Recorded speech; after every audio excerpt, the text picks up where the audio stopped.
रात के आपने लास्ट व्लॉग मेरा देखा होगा, उसमें बड़ी बुरी तरीके से फंस चुका था मैं धुंध में। और अगर आपने वो व्लॉग नहीं देखा तो मैं उसका लिंक डिस्क्रिप्शन में डाल दूंगा, तो प्लीज़ आप देख लीजिएगा किस तरीके से मैं वहाँ से रात को पहुँचा हूँ।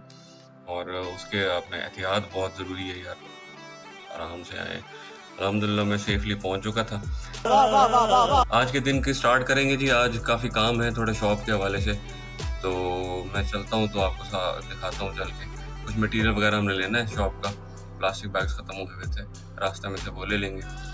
और आज कैफ़े चल के कोई ना कोई स्पेशल डिश है वो ट्राई करते हैं। आपने मेरे साथ आना है। अभी ज़रा नीचे चलते हैं, थोड़ा सा ब्रेकफास्ट कर लेते हैं। ब्रेकफास्ट करने के बाद गाड़ी को पहले स्टार्ट कर देंगे हम लोग, ताकि वो थोड़ा सा, क्योंकि ठंड बहुत ज़्यादा हुई हुई है तो वो टाइम लेगी थोड़ा हीट होने में, तो उसको पहले हम लोग स्टार्ट कर देते हैं। फिर कुछ ना कुछ खा लेंगे, खा के तो फिर इंशाल्लाह। और नाश्ते के वेट में बैठे हैं, अब देखें हमें कब मिलता है नाश्ता, तो थोड़ा करें कि थोड़ा जल्दी नाश्ता मिल जाए। मैं तो कुछ और ही समझ रहा था। मुझे नमाज पढ़नी है, तो मैं सोच रहा हूँ कि पहले नमाज पढ़ लूँ और फिर नाश्ता कर लूँ। नमाज पढ़ लेते हैं, इतनी देर में नाश्ता भी आ जाएगा। कन्फर्म जन्नती है। प्रेयर रूम में पहुंच चुके हैं जी। हैदर की गाड़ी भी यहाँ खड़ी भी है और हम लोग जो है यहाँ नमाज पढ़ लेंगे इंशाल्लाह। नमाज के बाद फिर आपसे मिलते हैं। बाबा हैदर की गाड़ी आ गई है, हम लोग इसको राइड करा लेंगे।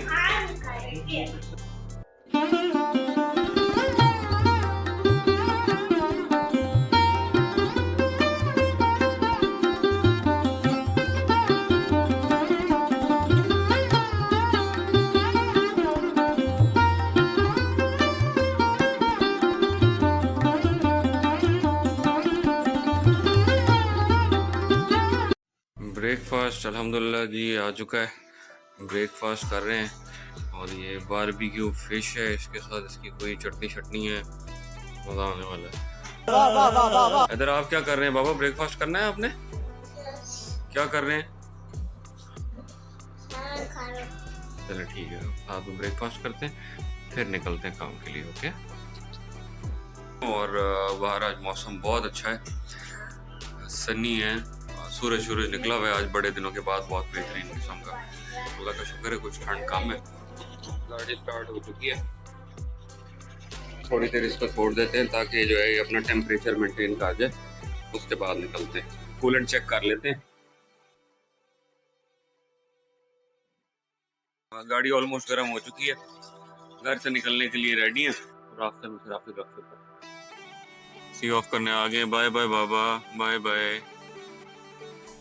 घर से जी अल्हम्दुलिल्लाह निकल चुके हैं और अपना सफ़र हम लोग स्टार्ट करेंगे अल्लाह ताला के नाम से। बिस्मिल्लाहिर्रहमानिर्रहीम। सुब्हानल्लज़ी सख़्ख़र लना हाज़ा व मा कुन्ना लहू मुक़रिनीन व इन्ना इला रब्बिना लमुनक़लिबून। कन्फर्म जन्नती है कन्फर्म। चलिए जी अपनी जर्नी स्टार्ट करते हैं। यहाँ पे अल्हम्दुलिल्लाह पाकिस्तान में ये मौज है कि यार आपको जो है ना गेट टुगेदर फ्रेंड्स के साथ, फैमिली के साथ, वो इजीली आपको मिल जाता है। Oh my God! Wow!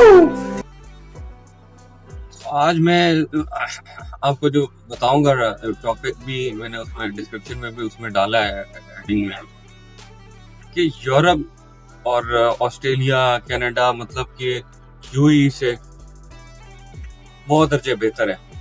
वहाँ अगर आप अपनी लाइफ के 5 साल या 10 साल देते हैं तो वहाँ आपको नेशनलिटी हो जाती है, मिल जाती है। हर कंट्री के कुछ फायदे होते हैं और कुछ नुकसान होता है। मैं कभी भी, आप ये ना समझिएगा कि मैं दुबई या यूएई के अगेंस्ट कोई बात कर रहा हूँ या मैं उसकी कोई बुराई कर रहा हूँ, ऐसा बिल्कुल नहीं है। यूएई में मतलब पूरी दुनिया में आप कहीं भी पाकिस्तानी इतनी स्पीड से नहीं जा सकते जितनी स्पीड से आप यूएई, सऊदीया चले जाते हैं। आप विजिट भी लें तो चले जाते हैं। दूसरे कोई भी मुल्क का इस तरह से सिस्टम नहीं है हमारे लिए, पाकिस्तानियों के लिए। तो बात यह है कि वो भी हमें संभालता है, यूएई ने संभाला है इतने अरसे से। हमारी इकोनॉमिक जो सिचुएशन है इस टाइम पे, उसमें बहुत ज़्यादा जो प्लस पॉइंट्स है, जो अच्छा रोल है, वो यूएई के लोगों का, गल्फ के लोगों का। क्योंकि जो सर्वे था उसमें ये था कि जो लोग यूरोपियन कंट्रीज में, अमेरिका में, कनाडा में, यूके में, तो वो इतना रेमिटेंस नहीं भेजते जितने के यूएई वाले भेजते हैं या गल्फ वाले भेजते हैं या सऊदी वाले भेजते हैं। क्योंकि जो ज्यादा दूर है उन्होंने तो 2 साल में, 3 साल में, 4 साल में एक दफा आना होता है। अबे जल्दी बोल, कल सुबह पनवेल निकल। रेमिटेंस और जो बिजनेस है वो सऊदी, दुबई, ओमान, कतर ये कमा के देते हैं। ये जो पाकिस्तानी वहां से आते हैं उसकी वजह से जो है ये हमारी इकोनॉमी में बहुत बड़ा रोल प्ले करते हैं। तो भाई अगर कोई चांस बने, अगर कोई शदीद इमरजेंसी ना हो तो किसी यूरोपियन कंट्री में चले जाएं। ऑस्ट्रेलिया एक ऑप्शन है, ऑस्ट्रेलिया चले जाएं, कनाडा चले जाएं। अगर कोई ऑप्शन नहीं बचता है तो फिर जो है आप यूएई का विजिट वीजा लेके दुबई का, अबू धाबी का, किसी भी जगह का तो आप जा सकते हैं। ठीक है, दुबई में ये है कि आप यहाँ से अक्सर पाकिस्तानी जो है वो बहुत ज्यादा पैसे पे करके जाते हैं जी आजाद वीजे के। दुबई में भाई कोई आजाद वीजा नहीं होता, समझ रहे? ये आजाद वीजे की जो टर्म और लैंग्वेज है ना, ये हम सिर्फ पाकिस्तानियों की लैंग्वेज है। दुबई में कोई आजाद वीजा नहीं है। दुबई में कोई भी कंपनी है वो कंपनी वीजा इशू कर सकती है अपने एम्प्लॉय को। ठीक है, तो आप भी कंपनी बना सकते हैं, मैं भी बना सकता हूँ, मेरी कंपनी थी भी सही वहां, तो वो आप वीजा किसी को भी इशू कर सकते हैं। और दुबई में जो रूल है उनका, वो ये रूल है कि जो कंपनी अपना एम्प्लॉय हायर करेगी वीजा एक्सपेंस कंपनी खुद पे करती है।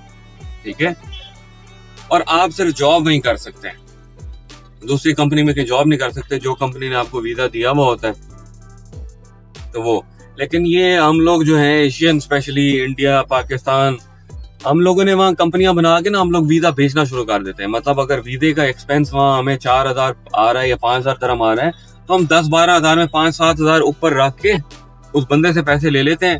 10-12 हजार दरम ले लिया और जनाब आजाद वीजा। आजाद वीजा क्या होता है जी, बस उसको वीजा दे दिया, उसको कहा कि भाई तुम जाओ और काम करो, अपने जहां मर्जी काम करो, जबकि वो इलीगल है।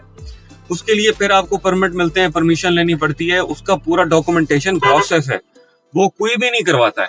ठीक है, सब यही कहते हैं जी आजाद वीजा। आजाद वीजा दुबई में कोई है ही नहीं भाई, कोई आजाद वीजा नहीं है। और जो स्पेशली लेबर से जाते हैं वो ये वीजा लेके जाते हैं, हमारे भाई देरा गाजी खान वाले, जलालपुर, शुजाबाद साइड सारी जो है, वो क्या काम करते हैं वहां पे। लेबर का वीजा है जी, वो 10-12 हजार वीजे के भी पे करते हैं। उसके बाद फिर वहाँ जो उनकी इनकम भी इतनी को खास नहीं होती, वहाँ बेचारे बोरियां उठा के सारा निजाम मजदूरी करके इस तरह से, तो वो पैसे फिर कुछ पैसे यहाँ से पे करके जाते हैं, कुछ पैसे फिर वहां से कटवाते हैं अपनी सैलरी में से। अब जिसने 10-12 हजार का वीजा लिया हुआ है उसकी सैलरी बन रही है 2,000 दरहम से ज्यादा। लेबर बहुत मुश्किल है, 1800-2000, उसमें से 1,700-800 तो कहीं नहीं गया जो उसका एक्सपेंस हो जाएगा वहां पे, कहीं नहीं गया, मिनिमम बता रहा हूँ मैं आपको। उसके बाद बचता है जी उसको 1,000-1,200, जिसमें से भी वो 500 रुपया या 600 रुपया वीजे का देगा, फिर बचेगा उसको 500। तो पाकिस्तानी कितना हो गया जी, 40 हजार रुपया हो गया जो उसको यहाँ से एंड में बचेगा खर्चा करने के बाद।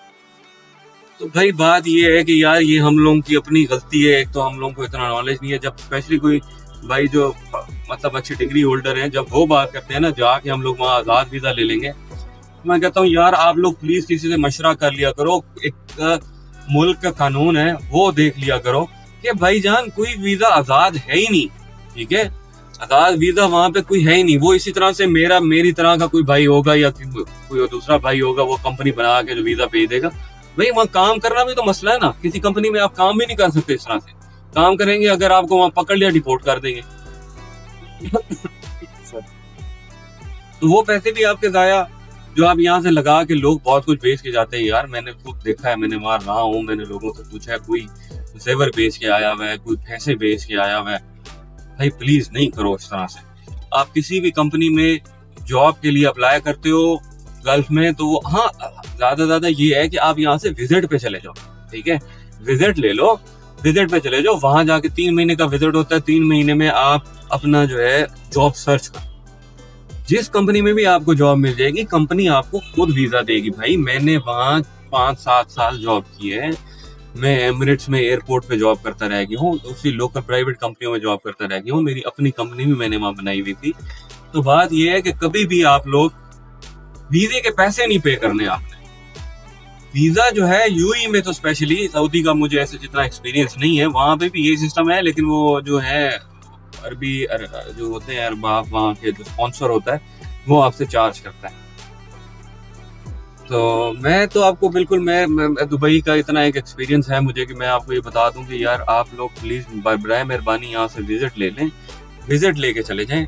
उसमें ये है कि आप वहां जाके इजीली जॉब ढूंढ सकते हैं और जिस कंपनी में आपने जॉब करनी है उसी कंपनी का आपके पास वीजा होगा, समझ रहे? तो वो आपको इतनी ज्यादा कोई परेशानी नहीं होगी उसमें। तो बराए मेहरबानी जो यहाँ पे एजेंट वीजे बेचते हैं उनसे प्लीज बच के नहीं, स्पेशली दुबई के वीजों के हवाले से।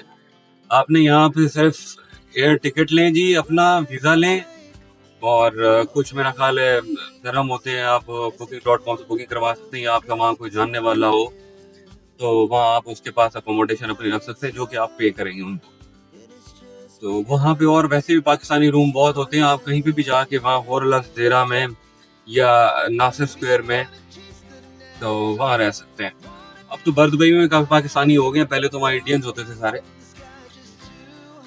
तो मेरा मशवरा ये है कि भाई नहीं पे करो, वीजे के पैसे पे नहीं करो, सिर्फ विजिट वीजा लो, जाके जॉब ढूंढो, जिस कंपनी में जॉब करनी है वो कंपनी आपको खुद वीजा देगी, सैलरी देगी, और वहाँ जाके जो है ना वो 2 साल का वीजा होता है, 2 साल बाद फिर कंपनी वीजा रिन्यू करती है और उसके कोई पैसे नहीं होते, ठीक है? तो ये सारी सूरत हाल है। बाकी जो छोटी मोटी कंपनीज हैं जो हम स्पेशली पाकिस्तानी इंडियंस ने बनाई हुई हैं, वो फिर ये है कि वो फिर बंदे की खाल उतारते हैं। खाल इस तरह से उतारते हैं कि यार उनका काम ही यही होता है, कंपनी बना के ना वीजे बेचते हैं, ठीक है ना? उनका ये कंसर्न नहीं होता कि बंदा आएगा वो कहाँ जाएगा, कैसे रहेगा, समझ रहे, उसका काम का क्या होगा। तो ये चीज नहीं है, वो they are not responsible for your work, वो आपके काम के लिए कोई रिस्पॉन्सिबल नहीं है। उन्होंने वीजा दे दिया है, आप वहाँ पहुंच गए हैं, भाई जाओ, ठीक है जी, 2 साल है कर लो। वहाँ जहाँ पे भी आप काम करने जाएंगे भाई वहाँ तो कंपनी का रूल है, वहाँ पे लॉ है, वहाँ ऐसे नहीं है कि भाई आप कहीं पे भी जो है ना जाके जॉब शुरू कर देंगे, ऐसे नहीं कर सकते। जब तक आपका उस कंपनी का वीजा नहीं है, परमिट नहीं है, आप वहाँ जॉब नहीं कर सकते। आज एक छोटा सा मैसेज था मेरी वीडियो में, तो जो भाई स्पेशली यहाँ से दुबई के लिए सोच रहे हैं निकलने का, उनको बता देता हूँ। मजीद ये है कि मैं अपना कॉन्टैक्ट नंबर भी शेयर कर दूंगा और कमेंट में प्लीज मुझे बता दीजिएगा किसी किस्म की भी आपको दुबई की रिलेटेड इन्फॉर्मेशन चाहिए हो। तो मैं बिल्कुल भाइयों की तरह मैं आपको बता रहा हूँ, मेरा इतना एक्सपीरियंस है यूएई का कि मैं आपको बहुत अच्छा गाइड कर सकता हूँ कि भाई आपको क्या करना चाहिए। एजेंटों से बचें, आज़ाद वीज़ों से बचें, कोई आज़ाद वीज़ा नहीं, ठीक है? बाकी इंशाल्लाह काम पे चल रहे हैं, आपको चल के अपनी रूटीन मज़ीद दिखाते हैं। यहाँ पे प्लास्टिक वाली शॉप भी आने वाली है, वहाँ से थोड़ा बहुत प्लास्टिक ले लेते हैं।